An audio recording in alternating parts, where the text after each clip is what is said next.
শ্রীকৃষ্ণ ও অর্জুনের সম্পর্ক মহাভারতের কাহিনীর মধ্যে অন্যতম মহৎ ও অদ্বিতীয় বন্ধুত্বের প্রতীক হিসেবে তুলে ধরা হয়েছে। মহাভারতের কুরুক্ষেত্র যুদ্ধের সময় শ্রীকৃষ্ণ কেন অর্জুনের রথের সারথি হিসেবে কাজ করেছিলেন, সেই প্রশ্নটি নিয়ে যুগ যুগ ধরে বিভিন্ন দৃষ্টিকোণ থেকে আলোচনা হয়েছে। এই প্রশ্নের উত্তর জানার জন্য আমাদের শ্রীকৃষ্ণ ও অর্জুনের মধ্যকার সম্পর্ক, কুরুক্ষেত্র যুদ্ধের পটভূমি এবং ভগবদ্গীতা সহ কিছু ঐতিহাসিক ও দার্শনিক বিষয় গভীরভাবে বিশ্লেষণ করতে হবে। শ্রীকৃষ্ণ শুধু একজন দেবতা নন, তিনি একজন মানবতাবাদী, দর্শনের পথপ্রদর্শক এবং কৌশলের প্রতীক। এ কারণেই অর্জুনের রথের সারথি হিসেবে তার ভূমিকা এত তাৎপর্যপূর্ণ। শ্রীকৃষ্ণ ও অর্জুনের বন্ধুত্ব। মহাভারতে শ্রীকৃষ্ণ ও অর্জুনের সম্পর্ক শুধুমাত্র আত্মীয়তার মধ্যেই সীমাবদ্ধ ছিল না, বরং এটি বন্ধুত্বের চেয়েও গভীর ছিল। শ্রীকৃষ্ণ ছিলেন পাণ্ডবদের মামা এবং অর্জুনের ঘনিষ্ঠ বন্ধু। বন্ধুত্বের এই সম্পর্ক তাদের দুজনকে জীবনের বিভিন্ন পর্যায়ে একে অপরের উপর নির্ভর করতে শিখিয়েছিল। বন্ধুত্বের এই সুমহান অনুভূতি শ্রীকৃষ্ণকে অর্জুনের জীবনের সকল সংকটে তার পাশে থাকার জন্য প্রেরণা দিয়েছিল। যখন কুরুক্ষেত্র যুদ্ধ শুরু হলো, তখন শ্রীকৃষ্ণ বুঝতে পেরেছিলেন যে এই যুদ্ধে অর্জুনের পাশেই তাকে থাকা প্রয়োজন।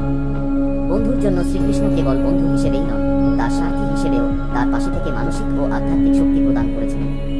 কুরুক্ষেত্র যুদ্ধের পটভূমি। কুরুক্ষেত্র যুদ্ধের সময় ভগবানের অংশ শ্রীকৃষ্ণ এবং মহাবীর অর্জুন উভয়েই একটি গুরুত্বপূর্ণ ভূমিকা পালন করেছিলেন। কৌরবদের অন্যায়, শক্তির অহংকার এবং ধর্মের পথের অবমাননা সহ্য করতে না পেরে পাণ্ডবরা এই যুদ্ধে অংশগ্রহণ করেন। কিন্তু যুদ্ধের সময় অর্জুনের মধ্যে ভয় এবং দ্বিধা জন্ম নেয়, কারণ তিনি দেখতে পান যে তার প্রিয়জনরাও প্রতিপক্ষ হিসেবে তার সামনে দাঁড়িয়ে আছে।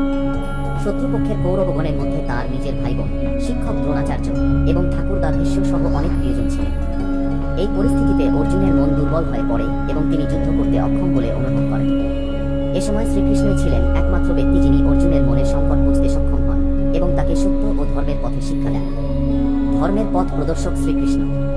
অর্জুনের মানসিক যন্ত্রণা দূর করার জন্য শ্রীকৃষ্ণ তাকে ভগবদ্গীতা নামে পরিচিত সেই মহান দর্শনের শিক্ষা দেন।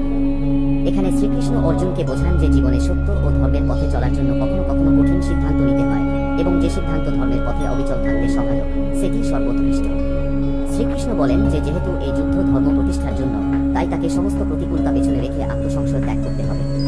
শ্রীকৃষ্ণ অর্জুনকে কর্মযোগ ও নৈষ্কর্ম কর্মের কথা শেখান, যার অর্থ হল ফলাফলকে উপেক্ষা করে নিজের কর্মকে সম্পাদন করা।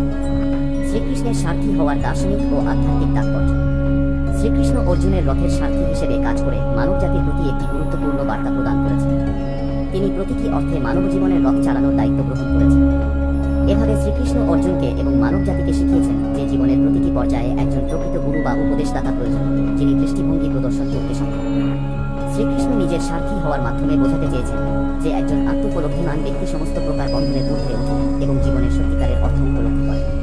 কুরুক্ষেত্র যুদ্ধে সারথির ভূমিকায় থেকে শ্রীকৃষ্ণ অর্জুনকে শুধুমাত্র যুদ্ধের ময়দানে রথ চালানোর নির্দেশ দেননি, তিনি তার অন্তরের যুদ্ধেও তাকে সাহস দিয়েছিলেন।